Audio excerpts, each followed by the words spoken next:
यह जगत प्रकट होने से पहले एकमात्र परमात्मा ही था। यह प्रज्ञान ही ब्रह्म है। उस परमात्मा ने निश्चय ही लोगों की रचना करूं। उसने अम्ब, मरीचि, मर और जल इन चार लोगों की रचना की।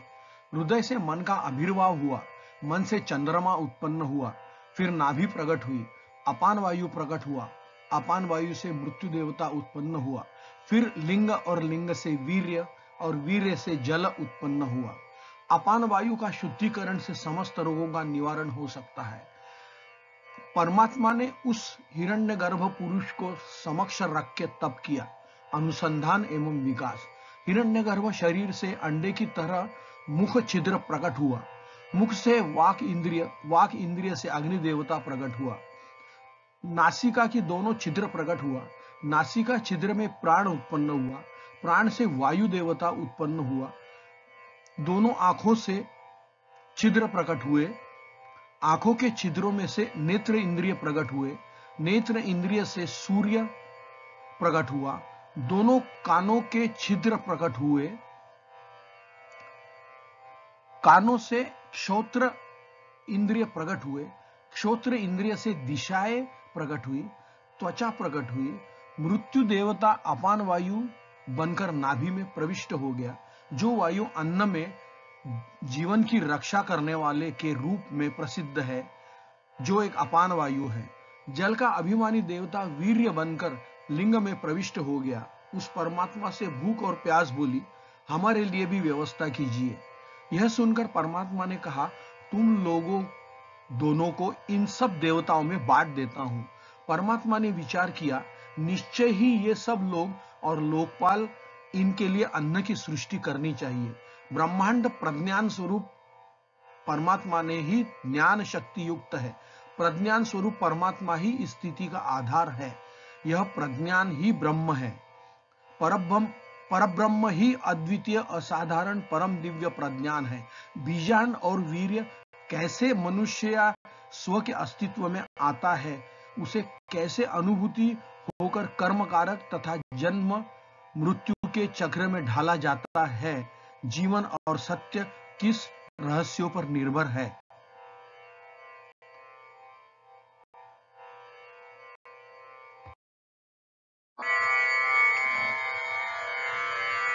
ऐतरेय उपनिषदातील रहस्यमय व वैज्ञानिक माहिती. हे जग प्रगट होण्यापूर्वी फक्त परमात्मा होता. परमात्मा स्वतः सर्वज्ञ व ज्ञानमय आहे. ज्ञान स्वतः ब्रह्म अल्गोरिदम आहे. त्या परमात्माचे निश्चितपणे जग निर्माण केले. त्याने अंबा, मरीची, मर आणि जल या चार लोकांची निर्मिती केली. हृदयातून मन निघाले. चंद्राचा जन्म मनातून झाला. नंतर नाभी प्रगट झाली. अपानवायू प्रगट झाली. अपानवायूपासून मृत्यूची देवता जन्मली. लिंग आणि लिंगापासून मग वीर्य निर्माण झाले आणि त्या वीर्यापासून स्वतःच्या शरीराचा जन्म झाला. तर अपानवायूच्या शुद्धीकरणाने समस्त मृत्यूची कारणे व निवारणे शक्य होऊ शकतात. हिरण्यगर्भ पुरुषाला समोर ठेवून भगवंतांनी हिरण्यगर्भाच्या शरीरावर तप, परिवर्तन आणि विकास केले. अंड्यासारखी मुखचित्रे दिसू लागली. मुखातून वाक इंद्रिय आणि वाक इंद्रियातून अग्निदेवता उत्पन्न झाली. दोन्ही नाकपुड्या दिसू लागल्या. नाकपुड्यातून प्राण उत्पन्न झाला. जीवातून वायू देवता जन्माला आली. दोन्ही डोळ्यात छिद्रे दिसू लागली. डोळ्याच्या छिद्रात डोळ्यांची इंद्रिय दिसू लागली. सूर्य इंद्रियात दिसू लागला. दोन्ही कानांच्या छिद्रातून सूक्ष्म इंद्रिय दिसू लागली. दृश्य इंद्रियापासून दिशा दिसू लागली आणि त्वचा प्रगट झाली.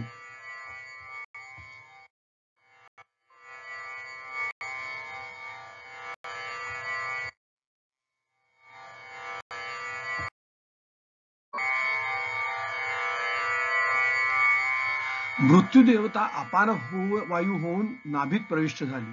जो वायू अन्नाने जीवनाची रक्षा करण्यात प्रसिद्ध आहे, तो एक अपान वायू आहे. जलाचा अभिमानी देवता वीर्य बनून लिंगात प्रविष्ट होतो. त्या परमात्म्याला भूक आणि तहान म्हणाली, आमच्यासाठी सुद्धा व्यवस्था करा. तेव्हा परमात्मा म्हणाला, तुम्हा दोघांना सर्व देवतांमध्ये वाटून देतो. परमात्म्याने विचार केला, सर्व लोक व लोकपाल यांच्यासाठी अन्नाची व्यवस्था करावी. प्रज्ञान स्वरूप परमात्मा ही ज्ञान शक्तियुक्त आहे. प्रज्ञान स्वरूप परमात्मा या स्थितीचा आधार आहे. प्रज्ञान हेच ब्रह्म आहे. परब्रह्म ही अद्वितीय असाधारण परमदिव्य प्रज्ञान आहे. बीजांड व वीर्य कसे मनुष्य या स्वच अस्तित्वात येते, त्याला कशी अनुभूती होऊन कर्मकारक तथा जन्म मृत्यूच्या चक्रात टाकले जाते. जीवन आणि मृत्यू कोणत्या रहस्यावर निर्भर आहे. जीवित शरीरातील सर्व देवता म्हणजे चलनवलनासाठी असलेले प्रोग्रॅम, जसे भूकसाठी अग्नी, तहानसाठी वायू, अन्नपचनसाठी वायू, बाहेरील अनुभूतीसाठी वैश्वानर अग्नी असे वाटप केले. परमात्मा म्हणजे दिव्य बुद्धी व ज्ञान. परमेश्वराने 4 लोक निर्माण केले. जललोक म्हणजे मर्त्य लोकांच्या खाली म्हणजे पृथ्वीच्या पोटात निर्माण केला. काय हा अभ्यासाचा विषय आहे.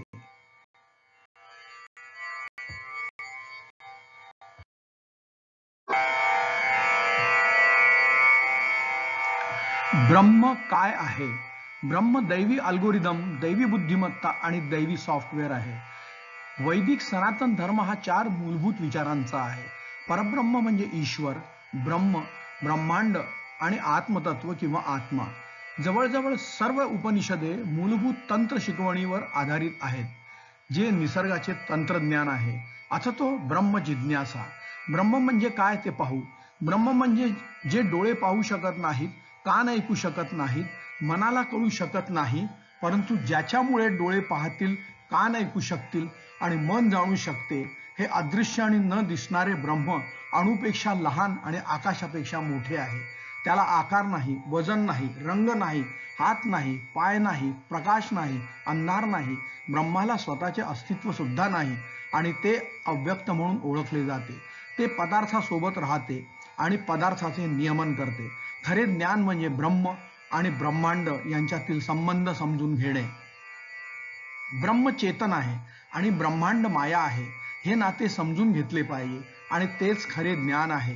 सर्वम खल्विदम ब्रह्मम, सर्व काही आणि सर्वत्र केवळ ब्रह्मच आहे. हे जग ब्रह्माद्वारे विकसित झाले आहे आणि ब्रह्मामध्येच विरघळेल. सर्व सजीव किंवा निर्जीव प्राणी ब्रह्मामुळेच जन्म घेतात, जगतात आणि मरतात. ब्रह्म सर्वत्र आहे आणि केवळ जीवनाचे आणि विश्वाचे भौतिक कारण आहे. म्हणून ब्रह्म खरोखरच एक दैवी अल्गोरिदम, दैवी बुद्धिमत्ता आणि दैवी सॉफ्टवेअर आहे.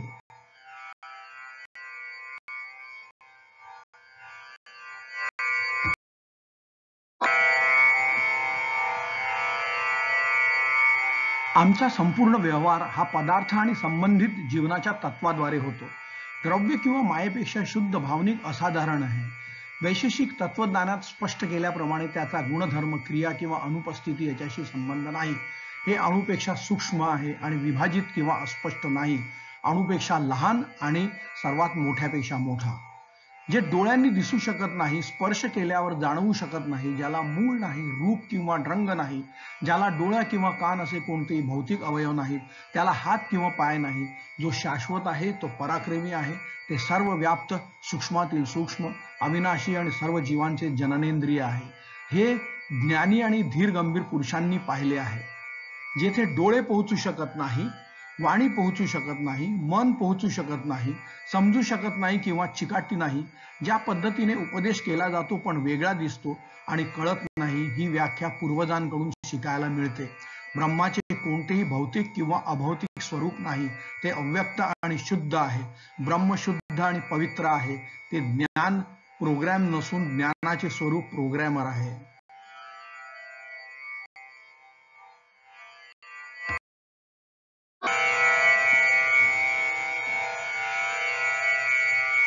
ब्रह्म जे सर्वव्यापी, सूक्ष्मात सूक्ष्म, अविनाशी आणि सर्व जीवांचे जननेंद्रिय आहे, हे ज्ञानी आणि धीर गंभीर पुरुषांनी पाहिले आहे.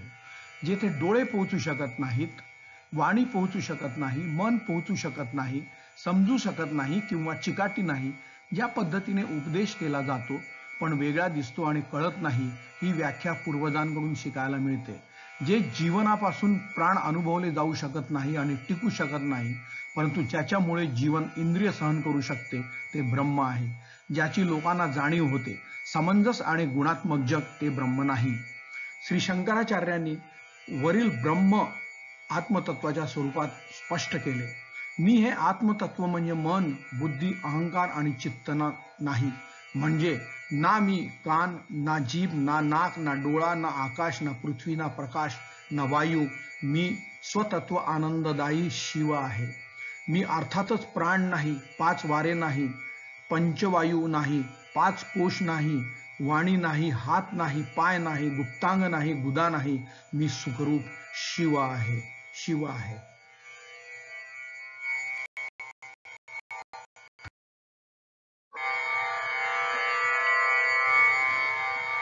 हे सच्चिदानंद घन परमेश्वर, माझी वाणी माझ्या मनात स्थित हो. माझे मन वाणीच्या इंद्रियांमध्ये वसले जाओ. हे प्रकाशाच्या रूपातील परमेश्वर, तू मला प्रकट हो. मला ज्ञान मिळवून देणारा हो. वेदांचे ज्ञान सोडू नको. रात्रंदिवस एक होऊ दे. मी फक्त सत्य बोलू दे. माझे रक्षण कर. कृपया आचार्यांचे रक्षण कर. परमेश्वर शांती स्वरूप आहे.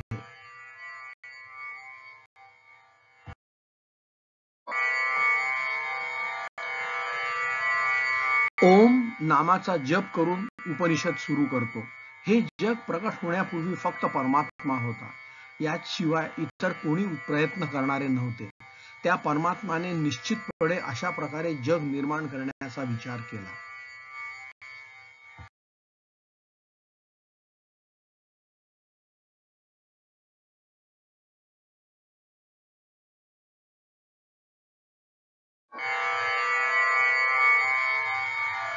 त्याने अंब, मरीची, मर आणि जल या 4 लोकांना निर्माण केले. द्युलोक हे स्वर्गाच्या वरचे जग आहे.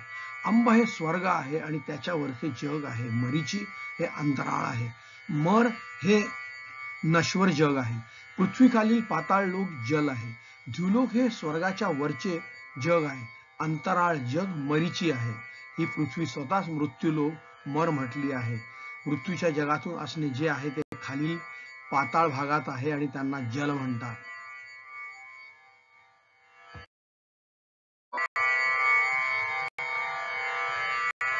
परमात्म्याने विचार केला की या लोकांना लोकपालची आवश्यकता असेल, म्हणून त्याने जलातून हिरण्यगर्भरूप पुरुष काढून त्याला मूर्तिमान बनवले.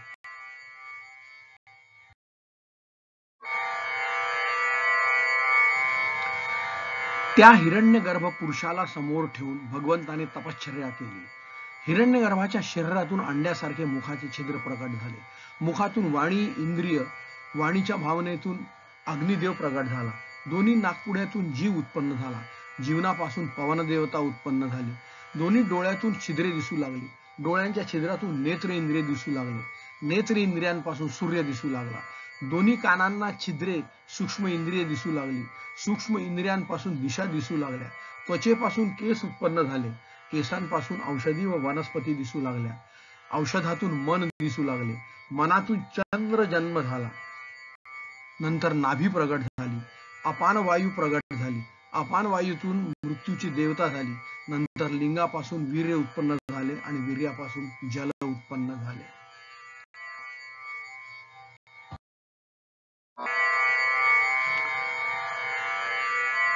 भगवंताने निर्माण केलेले हे सर्व अग्निदेव विश्वाच्या या महासागरात आले आणि त्यांनी भूक आणि तहान यांनी युक्त झाले.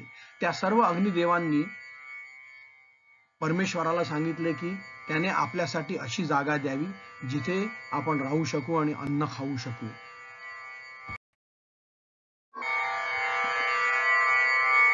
परमेश्वराने देवांसाठी गायीचे शरीर आणले, तर ते म्हणाले की हे आमच्यासाठी पुरेसे नाही.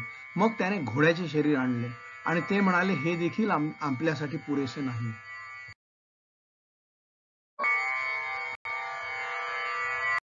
मग देवाने त्यांच्यासाठी मानवी शरीर आणले. मग अग्नी वगैरे देवांनी सांगितले ते खरोखरच खूप सुंदर आहे. मानवी शरीर ही एक सुंदर निर्मिती आहे.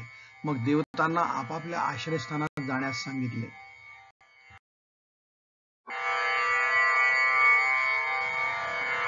अग्निदेवता वाक इंद्रिय बनून मुखात प्रविष्ट झाला. वायुदेवता प्राण बनून नासिका छिद्रात प्रविष्ट झाला. सूर्यदेवता नेत्रेंद्रिय बनून डोळ्याच्या गोलकामध्ये प्रविष्ट झाला. दिशांचा अभिमानी देवता क्षोत्रेंद्रिय बनून कानात प्रविष्ट झाला. औषधी आणि वनस्पतींचे अभिमानी देवता केश बनून त्वचेत प्रविष्ट झाले.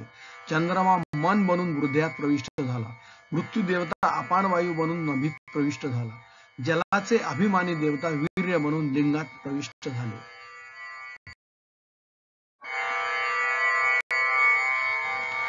भूक आणि तहान देवाला म्हणाली, आमचीही व्यवस्था कर. हे ऐकून देव म्हणाले, मी या सर्व देवतांमध्ये तुम्हाला दोन्ही वाटून देतो. ज्या देवासाठी इंद्रियाद्वारे यज्ञ केला जातो त्यासाठी भूक आणि तहान दोन्ही भाग घेतात.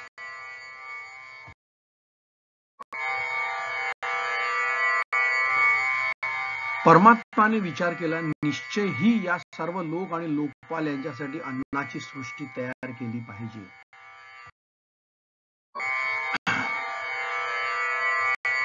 देवाने 5 सूक्ष्म महाभूतांना सूक्ष्म भूतांसाठी तापवून तप केले आणि त्यांच्या विचारातून अशी कृती निर्माण झाली की त्या तापलेल्या 5 भूतांपासून एक मूर्ती जन्माला आली. ते अन्न आहे आणि देवांना उपलब्ध आहे. त्याने उत्पादित केलेल्या अन्नाने पाठ फिरवली आणि पळून जाण्याचा प्रयत्न करू लागले. त्याने वाणीतून अन्न स्वीकारण्याची इच्छा व्यक्त केली, पण वाणीतून ते स्वीकारू शकले नाही. असे तो वाणीतून स्वीकारू शकला असता तर त्याचे वर्णन करून त्याचे समाधान झाले असते.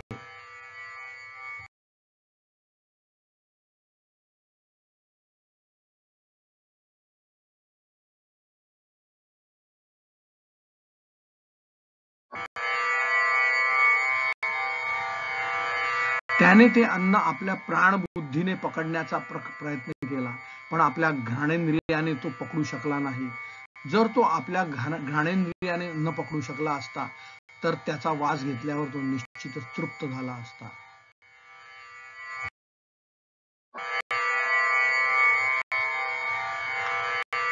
मी माझ्या डोळ्यांनी ते अन्न पकडण्याचा प्रयत्न केला, पण माझ्या डोळ्यांनी ते पकडू शकलो नाही. जर मला ते माझ्या डोळ्यांनी पकडता आले असते तर ते अन्न पाहून मला नक्कीच समाधान मिळाले असते.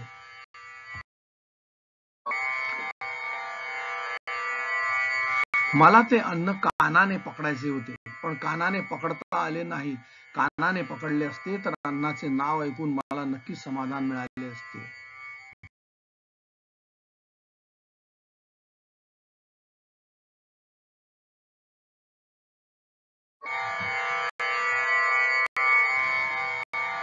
मला ते अन्न माझ्या कातडीने पकडायचे होते, पण मी ते पकडले असते तर त्या अन्नाला स्पर्श करून नक्कीच समाधान झाले असते.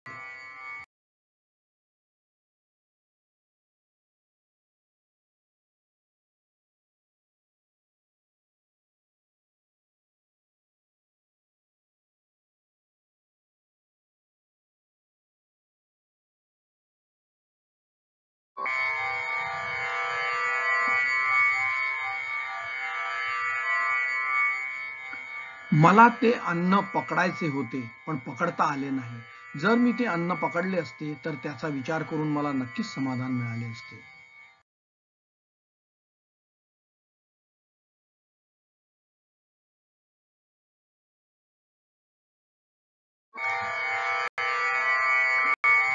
मला ते अन्न उपस्थाने पकडायचे होते, पण पकडता आले नाही. जर मी ते पकडले असते तर अन्न सोडून देऊन मी निश्चित समाधानी झालो असतो.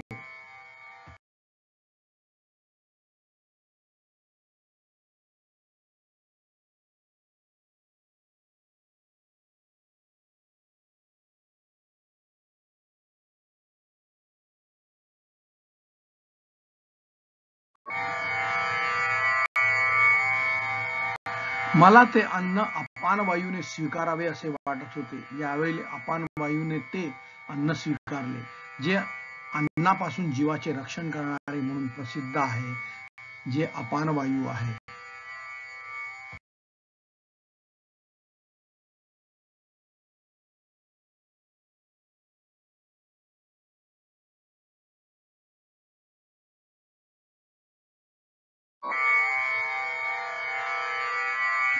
त्या सृष्टीच्या रचयिताने विचार केला, निश्चय ही हे माझ्याशिवाय कसे राहतील.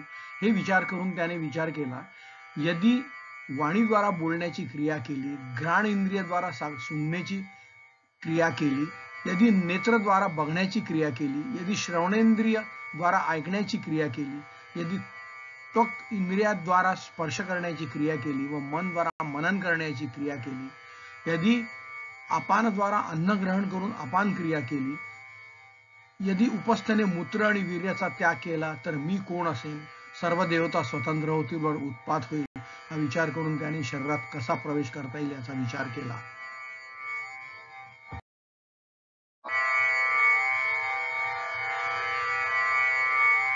त्या परमात्माने ही सीमा म्हणजेच ब्रह्मरंध्र तोडून त्या जीवात प्रवेश केला. तो दरवाजा विद्रुतेने फाटलेल्या दरवाजाच्या नावाने प्रसिद्ध आहे. हाच आनंद देणारा म्हणजे ब्रह्मप्राप्ती दरवाजा. त्या देवाला 3 आश्रय 3 स्वप्ने आहेत. हृदय पोकळी एक स्थान, सर्वोच्च निवासस्थान हे दुसरे स्थान आहे व विश्व तिसरे स्थान आहे.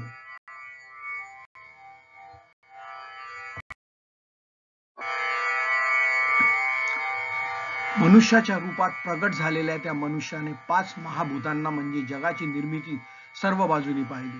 तो म्हणाला, इथे दुसरे कोण आहे? त्याने या अंतर्यामी परमात्म्याचे रूप पाहिले. सर्वव्यापी परमात्मा. अरे, मी या परमात्म्याचे दर्शन घेतले ही फार भाग्याची गोष्ट आहे.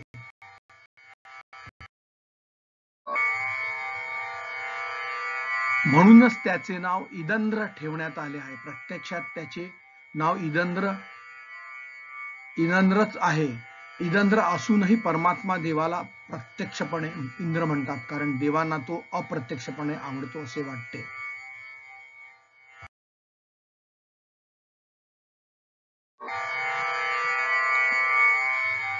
हा जीव निश्चितपणे शरीरातच वीर्याच्या रूपाने गर्भधारण करतो. सर्व इंद्रियांमध्ये निर्माण होणारा जो वीर्य आहे तो वीर्यासारखा प्रकाश स्वतःच्या शरीरात धारण करतो. जेव्हा तो स्त्रीमध्ये सिंचन करतो तेव्हा तो त्यांना गर्भाच्या रूपात जन्म देतो. हा त्याचा पहिला जन्म असतो. गर्भाशयात प्रवेश करणे हा त्याचा पहिला जन्म असतो.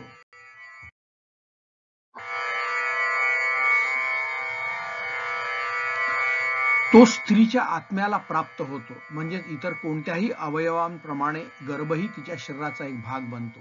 म्हणूनच तो त्या स्त्रीला वेदना देत नाही. स्त्री या गर्भाला स्वतःचा अवयव मानते. तिच्या पतीच्या आत्म्याचे रूप अन्नाच्या रसाने पोषण करते आणि गर्भाचे पोषण करते.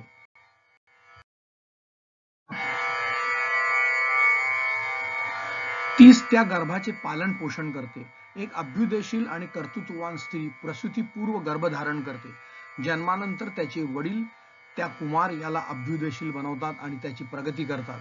जन्म झाल्यावर तो मुलाची प्रगती करतो. मानवाला जन्म देत आहे. विस्तार होऊन स्वतःची प्रगती होते, कारण मानवाचा विस्तार हाच दुसरा जन्म आहे.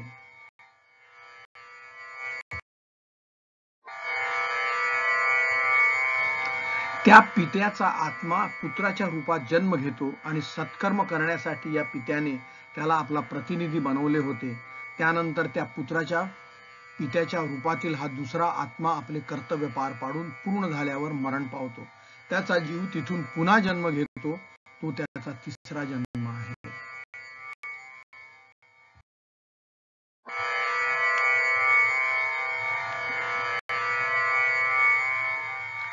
ऋषींनीही हेच सांगितले आहे की मला या देवांचे अनेक जन्म गर्भात असताना चांगलेच माहीत होते.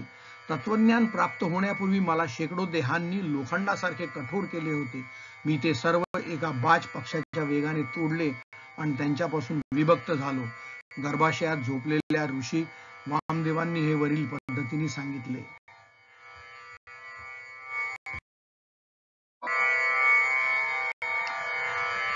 अशा रीतीने या देहाचा नाश झाल्यावर जन्मानंतरचे रहस्य जाणणारे ते ऋषी वामदेव जगावर उठले आणि ऊर्ध्वगामी मार्गाने परमधामाला पोहोचले आणि सर्व इच्छा पूर्ण करून अमर झाले.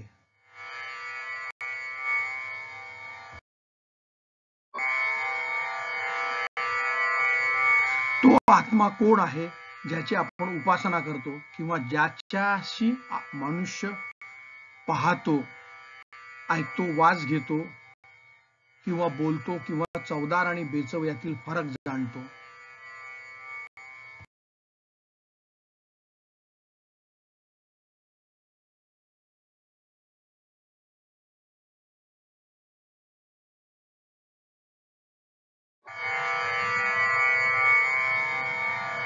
हे हृदय देखील मन, योग्य ज्ञान, आज्ञा देण्याची शक्ती, वेगवेगळ्या प्रकारे जाणून घेण्याची शक्ती, आत्मसात करण्याची शक्ती, संयम, बुद्धिमत्ता, चिंतन करण्याची शक्ती, धृत स्मरण शक्ती, दृढ निश्चय करण्याची शक्ती, इच्छाशक्ती, जीवनशक्ती, स्त्री संपर्क इत्यादी इच्छा, अशा प्रकारे भगवंताचे नाव सर्व ज्ञानाचे स्वरूप म्हणजेच अस्तित्वाचे लक्षण आहे.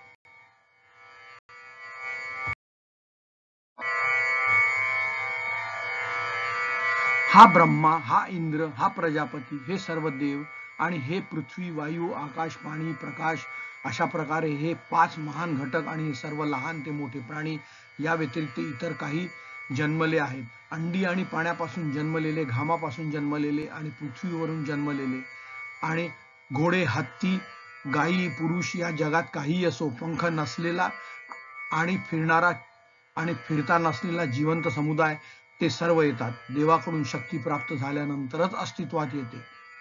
बुद्धीचे मूर्तिमंत विश्वात देवाचे वास्तव्य आहे. बुद्धीचे रूप आहे, जो त्याचे कार्य करण्यास सक्षम आहे. विश्वाला ज्ञानाने समर्थ प्राप्त झालेले आहे. विश्वाला ज्ञानाने सामर्थ्य प्राप्त झाले आहे. केवळ ईश्वराद्वारे ज्ञानाचे स्वरूप बुद्धीच्या रूपातील परमात्मा हा त्या अवस्थेचा आधार आहे. हे ज्ञान ब्रह्म आहे. ब्रह्मांड केवळ देवाकडून ज्ञानाने सामर्थ्यवान आहे. बुद्धीचे मूर्त स्वरूप देव, बुद्धीचा मूर्त स्वरूप या परिस्थितीचा आधार आहे. हे ज्ञान ब्रह्म आहे.